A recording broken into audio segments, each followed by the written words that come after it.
Frederick by Leo Leone. All along the meadow, where the cows grazed and the horses ran, there was an old stone wall. In that wall, not far from the barn and the granary, a chatty family of field mice had their home. But the farmers had moved away, the barn was abandoned, and the granary stood empty. And since winter was not far off, the little mice began to gather corn and nuts and wheat and straw. They all worked day and night, all except Frederick. "Frederick, why don't you work?" they asked. "I do work," said Frederick. "I gather sun rays for the cold, dark winter days." And when they saw Frederick sitting there staring at the meadow, they said, "And now, Frederick?" "I gather colors," answered Frederick simply, "for winter is gray." And once Frederick seemed half asleep. "Are you dreaming, Frederick?" they asked reproachfully. But Frederick said, "Oh no, I am gathering words, for the winter days are long and many, and will run out of things to say." The winter days came, and when the first snow fell, the 5 little field mice took to their hideout in the stones.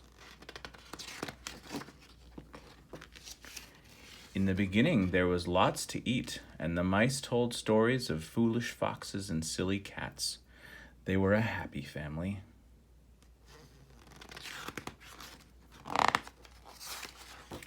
But little by little, they had nibbled up most of the nuts and the berries, and the straw was gone, and the corn was only a memory. It was cold in the wall, and no one felt like chatting. Then they remembered what Frederick had said about sun rays and colors and words. "What about your supplies, Frederick?" they asked.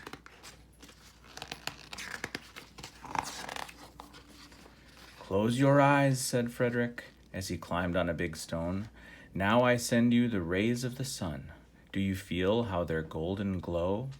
And as Frederick spoke of the sun, the 4 little mice began to feel warmer. Was it Frederick's voice? Was it magic? "And how about the colors, Frederick?" they asked anxiously. "Close your eyes again," Frederick said. And when he told them of the blue periwinkles, the red poppies in the yellow wheat, and the green leaves of the berry bush, they saw the colors as clearly as if they had been painted in their minds. "And the words, Frederick?" Frederick cleared his throat, waited a moment, and then, as if from a stage, he said, "Who scatters snowflakes? Who melts the ice? Who spoils the weather? Who makes it nice? Who grows the 4-leaf clovers in June? Who dims the daylight? Who lights the moon? 4 little field mice who live in the sky, 4 little field mice like you and I. One is the spring mouse who turns on the showers. Then comes the summer who paints in the flowers. The fall mouse is next with walnuts and wheat, and winter is last with little cold feet. Aren't we lucky the seasons are 4? Think of a year with 1 less or 1 more." When Frederick had finished, they all applauded. "But Frederick," they said, "you are a poet." Frederick blushed, took a bow, and said shyly, "I know it."